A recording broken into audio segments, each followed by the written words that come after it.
Hi, everyone. Happy Wednesday afternoon. I'm Jessica Fiorillo. I'm the executive director here at Harvard Education Press, and I'm so delighted that you've joined us for this webinar, What's Working, Where Schools Are Getting It Right. This is a moment where we need to highlight all of the amazing things that are actually happening and shine some light on the positive. So we're delighted you're here. I'm just a couple of things before we get fully started. We've disabled the chat for the webinar, but we hope that you will enter your questions in the Q&A, and we will come back. We'll wrap up about 15 minutes before 5 and go through the Q&A for our panelists then. And also, just so you know, there's right now there's a 30% discount on our HEP titles for those of you attending here, and the discount code is listed here. We'll show it again at the end. But again, thank you for coming. So we can move on to the next slide. Okay, a couple of other quick housekeeping. Everybody's been muted. We are recording the session, and the session recording will be emailed out to everybody who is registered, not just those who are in attendance right now, but everybody who registered will get the follow-up email with the recording. And I think that's it for housekeeping. Let's get started. I am so honored and privileged to introduce our amazing panel. We're so lucky and grateful here at Harvard Education Press to get to work with the authors that we get to work with. Mike Casserly here has served for 30 years as the executive director of the Council of Great City Schools, which is really the nation's primary coalition of large urban school districts, which did absolutely phenomenal work, particularly during COVID, to help large school districts understand, talk to, communicate with one another about how to address conflict and crisis. But he's among many of the challenges to urban schools. That's one that he particularly navigated. And he's the author of The Enduring Promise of America's Great City Schools. So welcome, Mike. Thank you. And then we have Peter Cookson here. Peter is a senior research fellow at the Learning Policy Institute and teaches at the McCourt School of Public Policy at Georgetown University. He is the author of the recently published School Communities of Strength, Strategies for Educating Children Living in Deep Poverty. So welcome. And Mike Matsuda is the superintendent of the Anaheim Union School District, Union High School District. It's an urban public school district with 20 secondary schools for students in grades 7 through 12, enormous district. He's written many, many articles and commentaries on the need to transform secondary education and the need to shift from focusing strictly on college readiness to educating students to be life ready. He is the author of our new book, Educating for Purposeful Life, A New Conception of Schooling for the 21st Century. And then our moderator today is Meredith Honig. Meredith is the professor of education policy, organizations, and leadership at the University of Washington, where she also founded and directs the District Leadership Design Lab. She is the co-author of a couple of books with us here at HEP. We're so glad. Her most recent book is From Tinkering to Transformation: How School District Central Offices Drive Equitable Teaching and Learning. And she is also the author of Supervising Principles for Instructional Leadership, a Teaching and Learning Approach. So welcome to all of you. Thank you so much for agreeing to be here with us today, and I will turn it all over to you and come back when we're ready for Q&A. Great. Thanks so much, Jess, and thanks to the rest of you at the press. I really appreciate this opportunity to moderate this particular discussion today on what's working, where schools are getting it right. Partly because, to read some popular media, you might think that the answer to those questions for decades has been that not much is working. But these authors provide substantial evidence that much is working and has been working for some time. And not just at single schools here and there, what some have called pockets of excellence or break the mold schools, as though working well in schools is an unusual thing. These books are actually about systems of schools realizing rich, joyous, and student-centered learning environments in precisely the kinds of places where we have to do better. Peter Cookson specifically examines systems of schools deeply impacted by poverty. Mike Casserly focuses on students in urban centers, and Mike Matsuda elaborates the experiences of Anaheim Unified High School District, where the vast majority of students identify as Latinx and with other groups and cultures historically marginalized and depersonalized by public schools. These are systems of schools where, in Peter Cookson's words, everybody is somebody. Teachers and leaders in these schools aren't fixing kids so that they can succeed in schools. They're fixing schools to ensure each student is known, supported, and successful. And these are places where teachers and leaders receive the personalized support they need to grow and thrive on behalf of their students. We hope listeners come away from this webinar with some inspiration, with some big ideas, and also concrete examples that you can take forward into your own work with and for our country's public school students. So Michael, Peter, thank you for being here. Thank you for your important books. And I'd like to start by inviting you to take a few minutes to introduce us to your book by sharing first, what's one main example, experience, or something else that motivated you to write this book? And what, in a nutshell, I know there's a lot of great ideas in your books, but in a nutshell, what would you say is the main message of your book regarding what you see going right? Well, let's start with Michael M. Okay, Meredith, thank you so much. So the late, great Russell Ackoff, the systems guy, often said, it's better to do the right thing wrong and get better at that than the wrong thing right. And arguably, we've been focused on the wrong drivers of this test scores factory-based model. And when I became superintendent 11 years ago, I came straight from pretty much from the teaching ranks. I was never an assistant principal or a cabinet member. And we unyoked teachers from the test scores, and we unleashed the talent of teachers and let them go, right? And they came up with so many amazing solutions and ways to engage and problem solve. And I think that's what's missing right now is that there's so much to unleash the talent of young people, 55 million young people. We have got to unleash the talent of teachers.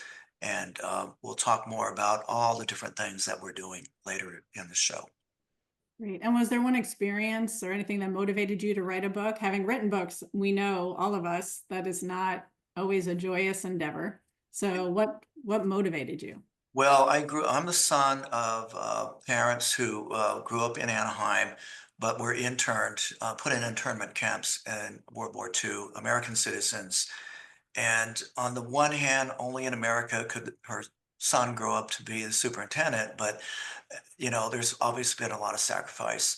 And I think the fight for public schools as a public good continues. And I think all of my colleagues here, that's really a big driver is this little experiment called democracy and public schools. Awesome. Thank you. Peter. Well, thank you. And thank you, Michael. Those were great comments. I really appreciated them. I think the thing that really motivated me to write this book about high poverty schools was when I discovered that actually in many of these schools, people were doing things right.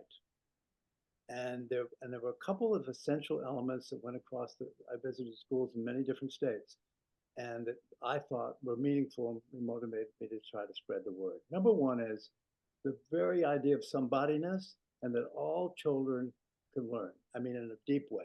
It's not just a phrase, in a deep way. And teachers particularly, to pick up on what Michael said, and administrators too, but really in the end of the day, the teaching force of these schools were people that inspired me. I get goosebumps times thinking about what they give up, what they do for these children. So I know that it can happen.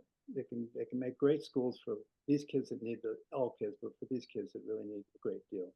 I think the other thing that inspired me is my colleagues who have really worked really hard on the new science of learning and development, and have given us a way of talking about school reform that is substantial, science-based, uh, sustainable, and gives teachers and principals and communities design principles that actually are real, that will be sustained over time, and build a schools networks of schools that really make a difference in the lives, not only of the students, but of the teachers, the principals, and the community. So I was motivated, I think, by those two major, I don't know, not findings. You know, the light came to my eyes. This could work. And what's your nutshell about what works? If you had to sum it up in a line or two. Well, both that. What works is if you really commit yourself to all children can learn, everybody's somebody, and let that motivate and guide everything that you do when you're in school anyway. I think that's the second thing is leadership that really takes the idea that what we know and implements that, includes the faculty, includes everybody, the community, gets the resources to make it happen, and builds a bench. So when he and she, whatever, retires or goes on to another system, that the school system is not dependent on individuals. And that kind of systematic thinking, I think, is essential for long-term making schools that work for everybody. Yeah. All right, Mike Casserly. Great. Thanks, Meredith. Well, the name of my book is The Enduring Promise of America's Great City Schools. And as the name implies, it's an optimistic and encouraging look at the nation's urban education systems and their contributions to the nation's democracy, our economy, and our culture.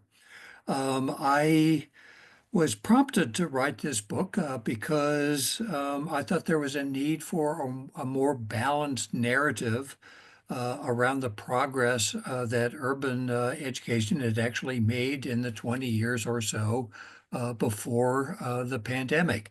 I think a lot of people have heard about the dysfunctions of urban education, but not so many people have heard about the actual progress that was made in urban education over all of those decades. So I was prompted to write the book to even out the narrative a bit. I also thought that there was a risk that we might lose some of the lessons that we had learned about why those improvements actually happened, why some urban school systems had improved and why others did not. Since the pandemic, of the Council of the Great City Schools, 78 superintendents, we've actually lost over 60 of them just in the last couple of years. And we thought there was a risk that we'd lose some of the lessons about how it is we had actually improved over that period. So I was prompted by a need to even out the narrative a little bit and prompted to share lessons learned from what produced the improvements. The main message basically is improvement can be done. It has been done. It is being done. And I leave everybody with a sense of optimism because improvement is actually not only possible, but a lot of people are pursuing it and achieving it all across the country. Great, thank you. One of the things I appreciate across all three of the books is that while leaders in the systems you looked at were taking a system approach, which suggests some scale, they were emphasizing the personalization of schools for students and the importance of supporting each and every teacher and each and every principal in really being their best professional selves and other selves. What did personalization look like in the systems you describe in your book? And how did educators in your systems realize it? Peter, would you like to go first? Sure. I think personalization looks like teachers who understand what these children are going through in deep poverty schools and organize backpack programs for the weekend so they have enough to eat. But to recognize that many of these kids really don't have enough to eat almost daily. I think personalization also means that you look at curriculum and you look at, you don't make it simpler, you make it complex and you accelerate it, but you do it in a way that's culturally appropriate and that is meaningful in the lives of the children in particular. And you offer them a variety of learning experiences that relate to their world. So I think that's personalization. And finally, um, I, I was terribly taken by the number of teachers who really understood their kids and went out of the way to talk with them, to understand them, to listen to them, to make sure they had resources in class and outside of class. So as they say in these schools, we are family, and all means all. That was the phrase I heard through all the high functioning deep poverty schools. Mike Matsuda, how would you compare that to how you conceptualized personalization in Anaheim and what you learned it took to get to schools that are so deeply personal? Well, I think Peter touched upon this, the importance of building systems and whereby teachers can really connect with student stories, issues of poverty, hunger, access to healthcare, all of these issues that are that are traumatizing young people. And so we've built a program around capstones where teachers create these opportunities. And it's a very uh, kind of structured, unstructuredness, right? Because they're expected to do at least 2 capstones per year per teacher, in which you can go deep with some of these issues. And a lot of it is around things like sort of TED Talks in our district, where kids have the opportunity to share their stories and their issues and their narratives and be affirmed as who they are. And we encourage our students to really go deep with their TED Talk and building a sense of purpose and passion that can lead to majors or careers and ultimately civic engagement. So that continuum, I think, is really, really important to build in terms of repositioning public schools as hubs of communities. Mike, did you see similar things in your system? Yes, and I think Peter and Mike really described it in some ways better than I do in my book, because in my book I really take on this issue to the extent that I do from a systems perspective, and not from the kind of individualization that Peter and Mike have described. What I do is talk from a systems level about how it is you can layer your reforms at the systems level, at the school level, particularly in schools that have chronically failed and appear to be immune from the systems work that has gone on, and also at a student level, particularly with students that are having a more difficult time, and then layering those 3 layers with as much programmatic choice as possible and social emotional learning as possible in order to provide as much direct interaction with the kids as possible. But I don't kind of address personalization in the individualized way that maybe you are asking about, or that Peter and Mike have described much better than me. Great, thank you. And I mean, what have you seen it takes to get to that kind of schooling? I mean, if you think about the history of public schools, they were not at all set up to personalize or to embrace diversity, right? They were set up to socialize and minimize, devalue diversity. So how is it even possible that your schools were able to do this? So I think for 30 years, we have built schools from the top down, from satellite data test scores down. And our systems underneath there and the architecture is all based on that, looking at through a system that sorts kids, arguably. I think we need to look at street data and build schools from the bottom up. For example, during the pandemic, it became very apparent that schools were not able to deliver on community needs, the entire communities in terms of food insecurity and so forth. So we actually built an urban farm based on that and building schools from the bottom up, where teachers now are focused on building capstone experiences around identifying what a food desert is and solving that problem, right? Which really has energized our communities, our local communities, and in a very cohesive way. And we've built systems around that. You know, Meredith, in the order here, Please go ahead, jump in. I think one of the things that I saw was the importance of leadership that makes this happen. We talk about the teachers and everything, but they took their inspiration and their courage from their leader to a large degree. And I gave him cohesion, and he, Polk County and other places where I visited where they had success. I think it's extremely important. And of course, that means more than just being a school person. It means being a community person. It means drawing the community in. It means getting resources for these kids. It means keeping the school community cohesive around this issue. And I hate to use this word, but inspirational. And inspiration doesn't mean you're getting on a soapbox every day. It means you're doing the work, you're making it happen, and people can see the difference in these kids' lives. And parents now come to school. They want to know about what's going on. And you do extra things. If they can't come to school because they have no transportation, you go to them. That kind of idea.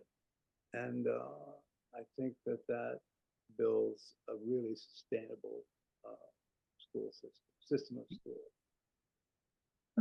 Meredith, you are right about these systems and public education as an institution in general historically has not been set up to kind of personalize the interaction between the schools and students. I have to say that the pandemic really taught us a whole lot of lessons on not only the need for doing that, but also how to do it. And a lot of our schools ended up doing a whole lot of door knocking, a whole lot of family and home visits, a lot of distribution of meals at the home and throughout the community. A lot of, setting up technology in apartments and in public housing and in other places where it was really necessary for the schools to kind of get out of their bubble and address the specific needs of individual students and families. So in some kind of twisted kind of way, the pandemic taught us some lessons about kids being more than test scores, but being whole kids that need personalized attention in a whole lot of different dimensions. Great. And, just to bump that question out a little bit, to think about some of the broader challenges of realizing the kinds of schools that you focus on, change, like the kinds of change you're chronicling it's hardly a straight line. And it's hardly a linear path to success. I often say to leaders I work with, if it doesn't hurt, you're probably not doing the right work, because the right work hurts, because it's counter-institutional, it's elevating students who've been historically not. What are one or two of the main challenges or obstacles you identified schools facing in their reform work, and what kept them going and then made them ultimately successful? Given it's so easy to be discouraged, right, by setbacks and challenges. Mike Casserly, would you like to start? Sure. I have to say, this is a tough question to answer because trying to pick out one or two challenges in urban education and kind of focus on that is really difficult. other than the kind of shifting and inconsistent policies that we get at the local level from state and federal policymakers, one of the things I was going to highlight in terms of kind of one of the consistent challenges and one of the challenges that I think is more acute now that the pandemic has rolled off has been the turnover of school board members, superintendents, and teachers throughout our urban communities. The tenure of our superintendents is still only about 3 years, which it's been for some years, and we still lose about half of our teaching force over about a 5-year period. Trying to do a set of consistent straight line reform work is very difficult as the people turn over consistently. One of the things that many of these systems have learned to do to kind of get past that is to spend more time maintaining the reform and instructional agenda, even as they swap out the people. So the agenda doesn't change every time the leaders change.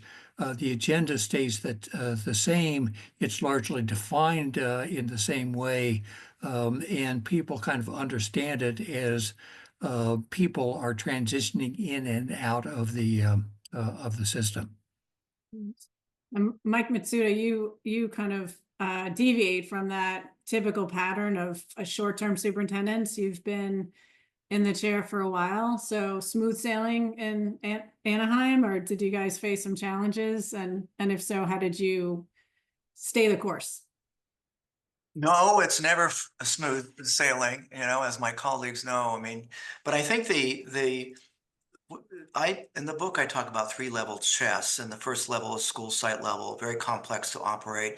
Second level is the district level, right? And being aware of the interaction between the district and the site, whether it's top down or the district's making us do this. So you can kind of pick up on stuff like that. And the third level is the political community level, which a lot of superintendents just aren't trained in. And in the book, I talk about the opponent. The opponent at each level is the status quo. Once you recognize that, I think then that's who you're playing against. You're playing against folks within a large bureaucracy that want to defend. They might be well-intentioned, but they want to defend what they know, and including teachers who are used to teaching to the test. Right? Initially, we had a lot of resistance from our own teachers, and I think that's going to be the challenge across the country as the country grapples with unyoking students from test scores. So the other piece is the HR piece that people do not generally talk about. We've been hiring for the last 10 years teachers and administrators who are asset driven. Like, people are surprised that we don't talk about AP test scores when we hire people. We ask them about what we're trying to do is tease out their own alignment to our organizational vision, mission, and core values. And I think when you build the long game, no matter who's on top, you're going to create a culture of alignment and a culture of system misalignment. Well, I think both those comments are really true. I visited one school system in the South that went from the state was going to take it over to one of the most effective school systems in the state. And the first thing the superintendent did was he kind of fired all the principals when he got there. And it was a shocking thing to do. It was a small community. He said, some of these folks are your cousins and your friends, but if they're not cutting it, I'm going to do it. And they supported him. So this brings it to the larger issue. The larger issue, you've got to get the community engaged in this process. They've got to not just believe in you, but believe in the mission, believe in the kids. And you have to ask things from them that they can do for you. You're not just on the sidelines, observing this, you're a participant in it. And then you can get genuine political support, not just, they're engaged, they're part of it. They're not outside that. And that does take a lot of skill and a lot of energy and a lot of, organizational leadership. But I believe that that's key. Now, how do these folks survive? That's also for the boards to be give some thought to. You've got to protect your superintendents, you've got to protect the principals that are operational and make it all happen so that it doesn't feel like a merry-go-round or it's all politicized. And the way to avoid it that everyone thinks, oh, it's just all a bunch of politics, not to harp on this, but these design principles that people understand are the motivation and the way this is working. It's not random, it's a system and it's been proven. Yeah, great. I mean, let's talk a little bit more about leadership. I mentioned at the outset that I saw these books moving beyond, heroic stories of individual schools to describing systems of schools getting things right. And working at that scale takes a certain kind of district central office leadership and also principal leadership. What are some of the most important ways central office leaders and school principals supported their schools in getting it right? Mike Matsuda? I think the principles are often ignored in terms of leadership development. The focus generally is on superintendents or even the teacher leaders, but you cultivate teacher leaders and they will either flourish or not at the site level, depending on the principal. So that is really an important piece because the principal ultimately generally decides on or oversees master schedules, who's department chairs. They're the ones identifying those teacher leaders. And so we have actually adopted a corporate model of executive coaching.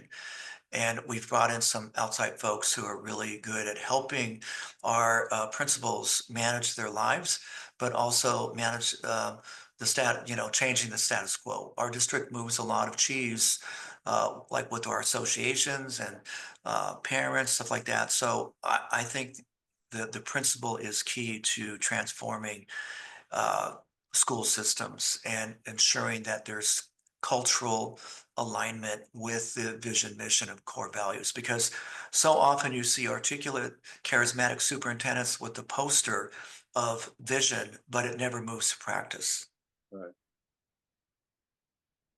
Mike Well, Casserly? I think I'd like to answer this question by um, addressing the subtitle of this seminar, and that is, where do you see the kind of right stuff going on? And not that any big city school district has gotten everything magically correct by any stretch of the imagination, but if you look at districts that are getting it right, and by that I really mean not necessarily achieving at the highest levels, but showing continuous improvement in academic outcomes for their students, however it is you want to define that. But if you look at places like the District of Columbia, historically at Atlanta, at a Miami, at a Chicago, forget what you think you know about Chicago and its politics. Look at Chicago and its academic improvement, and you see real stuff. Just lately, Philadelphia starting to show real movement. Los Angeles starting to show real movement. Nashville starting to show real movement. In all of those cases and in others, what you see the district and many of their schools actually doing to get it right for their schools is being clear about what it is they expect students to know and to be able to do, and at what depth, and not how to do it, but the what of the instruction. And that clarity provides a sense of direction to schools, principals, and their leaders that really matters. Historically, a lot of people have espoused a more site-based, kind of decentralized approach to instructional leadership. And at least in the big cities, it's proven not to be very effective. It's when the districts and the schools are clear about what they expect students to know and can to find and lead that systems, big systems in the urban centers really start to get it right. Peter? Well, I mean, I think all of this is right. Everyone's in the right direction here. I thought of an example actually another thing you asked me earlier on what inspired me to write this book. I was working in the States, and foundation gave me some money to do some study of deep poverty schools. And I visited a large city, and I visited one school that, should have been closed really. It was really a mess. The kids were fighting in the halls. It was just a mess. But 3 blocks away, there was another school that was actually doing this very well. It was actually a wonderful experience to walk in that building, see the art, see the energy, see the teachers active, kids were somebody, and all of that. And so I think the principal ingredient of that is really key to the leadership. Yes, there's many other elements, and money and so forth and so on, and everything that's been said. But you need somebody who, a really true belief. Principal kept saying to me, "These are my kids," and he came from the neighborhood, and that resonated through the halls. It resonated in the classrooms. It resonated with the families, and it led to some very interesting innovations. Then, and to what we were talking about before, the teachers began to innovate, and to get back to that issue of sustainability, they began to stay at that school because they loved that school, and they didn't want to go to a suburban school, and so forth. So there's got to be an inner glow to make a school really work. I don't know how you quantify that, but I believe it. See it. Thank you. I want to invite all of you to share a concrete example to help listeners, viewers, really kind of crystallize what you would say is like the essence of what these schools were doing. And part of what motivates that question for me is when I work with school district leaders and around my book and other people's books, there can be a tendency for people to say, we do that too. I know what you're talking about. That's basically what we've done for years. And, part of that is language. Like we have the words we have, like coherence and alignment and leadership and, personalization. These are common words, and we can misunderstand what it really means to do these things. So what would you say is an example that comes to your mind that is really distinctive about what was working in the schools that you focused on, or the school systems you focused on? So this is going to sound maybe a little bit trite, but in both schools and systems that seem to get it right and were showing improvement for their kids, achievement, academic improvement, was that the leaders in these places did not lose focus on what it was they were trying to do to improve the quality of instruction in their schools. I have to say, the times that I see leaders in schools lose focus, get distracted by the crisis of the day, never get back to what it is the kids actually need, is just legendary. The places that stay focused, if there's a crisis, they move past the crisis quickly and get back to what it is they are in business to do, and that is to teach kids at the highest possible standard. So it's these people who really maintain their focus on student learning that consistently get it right almost everywhere. Peter? Well, I think that's right. And I think the way you do this, or one of the ways you do this with a school system, awed by the people on this show, so I don't want to sound too authoritative, but what I observed from my point of view was they believed in design. There's no one great design, but and what Mike was just saying, and they kind of validated that design. And other people felt that design was validated. I'm talking about teachers particularly here, felt that design was validated, and they saw results, and then you get a momentum going. You begin to change the culture. One of the folks that I really enjoyed interviewing said, well, first you got to reculture before you restructure. And I think that's fundamentally true. And so the reculturing based on real principles that people can identify with and read about and discuss and have professional development around, have people really understand it, is a tool that we have that didn't really exist a long time ago. It really didn't. When I started teaching, it was just do your own thing kind of deal. And I think that that fits in well with whatever we've been saying. Thank you. Mike, Matsuda, did you want to jump in? Well, yeah, a lot of great conversation and questions about what are we doing right with regards to instruction. I'm thinking that number one, when we unyoke the teachers from test scores, that took a lot of trust. And I would say 90% plus of our teachers have risen to the occasion, this opportunity. I believe that what we're doing right now is having our teachers integrate their content and applying it to career pathways. And for example, cybersecurity, an English teacher might be teaching Romeo and Juliet, but now she's teaching it from the perspective of protecting your privacy. What, a difference the story would have made. So opening up those opportunities to integrate into the world of work, because right now it's with many systems and many schools, it's two different areas. And I think we've got to open that up. We've got to open up vertically to the community colleges with dual credit opportunities and having, teachers help students straddle those worlds. We have teachers doing externships out in the world of work because many teachers have never been outside the education, and they really don't quite understand how quickly the world is changing out there. So how are we going to prepare young people for the world of work?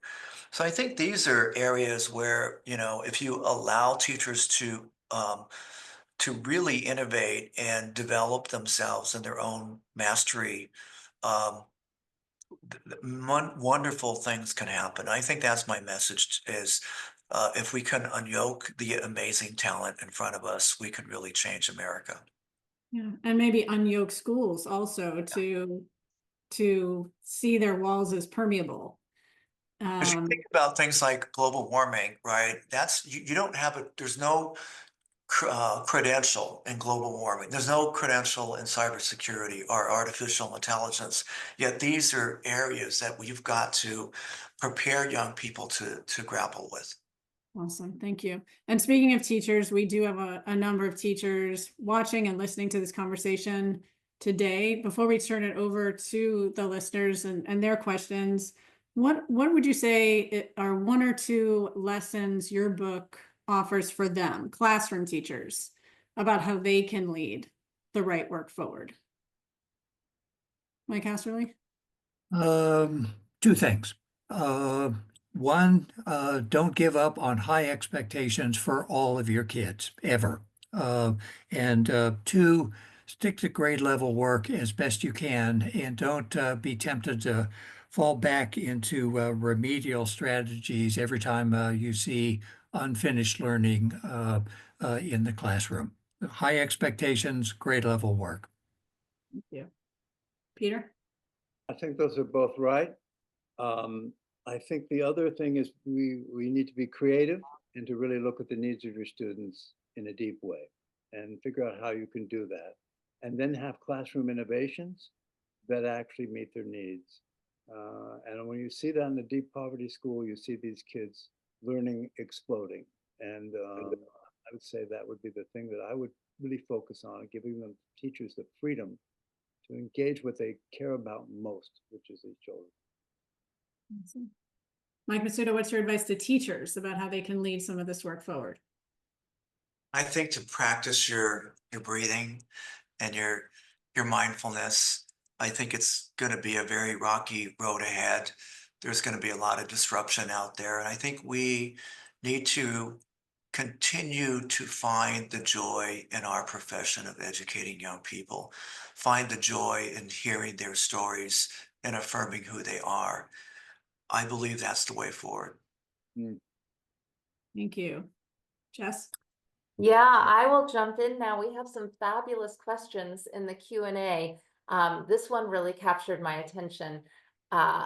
Public schools never had to think about marketing. I'm just going to read the question to you. But now we are in the position of needing to market ourselves. What are the ways that you see that we can take the advances and successes that we're having in schools and communicate those in different ways to our communities, to our politicians, to the people who are helping make decisions? Who wants to start?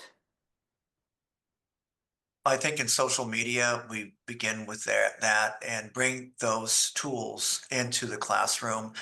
There are so many young teachers that are proficient in this area, and districts have got to start bringing all that into the classroom and allow kids to articulate content through using all of the stuff that they love to do, and that's the hook. So it's really ironic. This is a great question. But for a long time, schools were often criticized anytime that they would do any kind of marketing or advertising about what it is they offered, what kind of programs they had, what kind of specializations, what kind of successes they were enjoying, and the like. And people would take them to task for um, telling the public about what the good things were that they were actually doing and offering. We've got to get over that.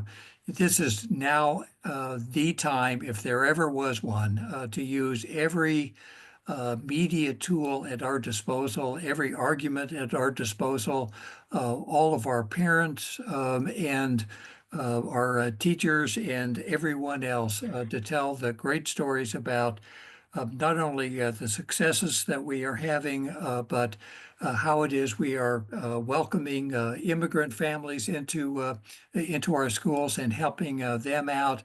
What it is we did for everybody to help them through the pandemic. All of the incredible things that schools did, whether they were asked to do them or not, to help their communities, to bolster our democracy, to help our economy, to enhance our culture and the like. Now is not the time to be shy about telling the good story. Now is the time to let it loose. That's great. Just public schools is how we're going to reweave the social contract. We want to build social solidarity. It's going to begin with the kinds of things both Mikes have been talking about. And they do need to get their message out, and they needn't be shy about it. And they're essential. I would say in many states that I visited, the public schools and the teachers held that state together and the things that they did. They were the life force of that state, really, to be really honest. And therefore, the messaging we give is that it's all inclusive, that it's fundamental to democracy, but we have a chance to reweave this. And if social media helps do that, that would be great. I mean, all those messages are great, but there needs to be some consistency about that, I think, because otherwise it just kind of gets lost in the papers. And just, I'm going to have to leave a little bit early, just a tad. I got someone in my family that I need to take care of. So if that's I okay with you. understand. That is fine. You just duck out when you need to duck out, and we'll keep going around with some questions. You all. The mics will take it. The mics have it covered. I'm gonna take it. Thank you, Peter. So I'm gonna, here's another question here that I think sort of is related to the last one. And it's about documenting success. What are the measures of success? How do we know that we're achieving those successes? So what are the measurements? But I think that tied to that question is also, and which is important in communicating back to communities, I think, is how are those goals being defined? Who's participating in setting those goals? Then how are you measuring them? And then I guess the follow-up question to that is then how do you communicate that back to your constituency? So in California, there's a big movement around graduate student profiles. What does it mean to be a high school graduate? And we have 1,000 districts, about close to 100 now have done that work, bringing community, parents, all stakeholders together. And there's a lot of commonality on what that means to be a high school graduate in California now. So, and the state board is very interested in supporting this work. So it's really evolves around whole child education. The 5 C's, the qualities that I think the business world and education is looking at. As you know, the University of California no longer uses the SAT. So there is a void right now. The fact that we're not teaching to the tests does not mean that our kids are not thriving. Our students, mostly Latinx students, are outperforming all other demographics in the University of California. So there's a lot of interest in what we're doing around whole child education. We are partnering with a nonprofit group called Cadence to capture through AI and create, student talent. How do you identify student talent with predictability? And so these are some of the things that we're working on that's, I think, can help shine a light forward in terms of the next steps for education in California. So a lot of the big city school districts across the country have gotten better and better at goal setting over the years, and they've gotten better in particular at goal setting around academic achievement, and I mean that in the broadest sense.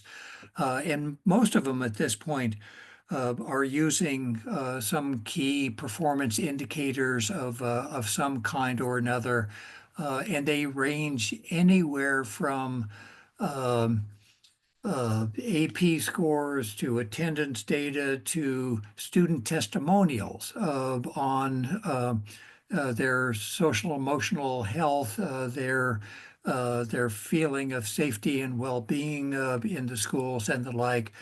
Schools have a range of indicators that they can use well beyond test scores. Test scores are a bit of a something that we're mandated to do, and they do give us a metric. But there are lots of other metrics that we can use to tell our story about the progress that we are making and the growth that we are seeing in our students. I think that's right. I think maybe we have time for one, maybe two more questions. This is an interesting one, and I hope that I summarized this one correctly.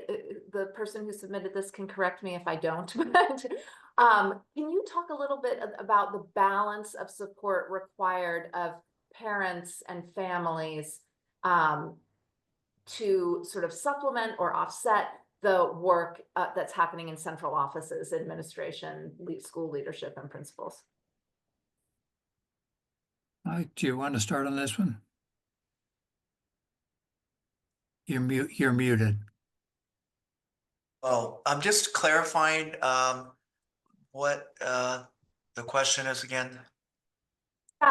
So it's about the amount of support that needs to come from parents and families and the community, I imagine, as well as included in that, versus what comes from administrators and central office and the school itself. Well, I think that's part of the street data that we're talking about, that schools have got to do a better job listening to the issues of parents and families, because oftentimes that's different from what this top-down factory model that I was talking about.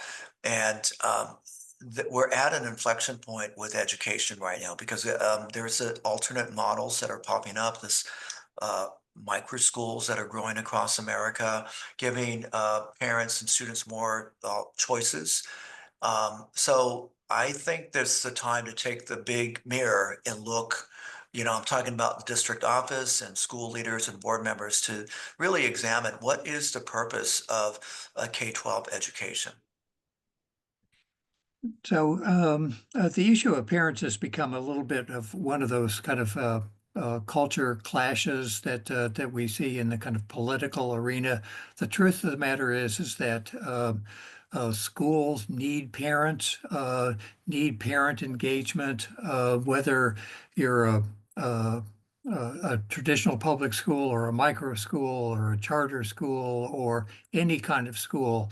Parents are an integral part of the education of the children. And frankly, an educated citizen is produced by the schools and the parents and students, peers, and the community alike. It is a joint team effort, a village, as you will. And parent or schools would be remiss if we tried to do that work with our chief partner, which is the parents. Yeah, I think we will wrap things up there. I think the focus on community and everybody working together is the critical message here to me that I take away. And I just have to say, we here at Harvard Education Press are so grateful for the community of our authors, for all of you who are listening and watching. You are our community. It is all of us working together and sharing information is what is going to make change possible. So we are truly grateful for all of this communication around our community. And thank you so much to Mike Casserly, Mike Matsuda, Meredith, Peter. This has been a wonderful conversation, and I've been thrilled at the volume of questions that came in the Q&A too. It just emphasizes that need for community. Thank you for all your questions. I hope we touched on many of them, but thank you so much for attending, and we wish all of you well. And don't forget, you can go and buy these books and other great HEP titles on our website using our 30% discount code. Yeah, we really look forward to seeing you again at our next webinar. We do these on a regular basis. Join us again, and thank you so much for joining us today.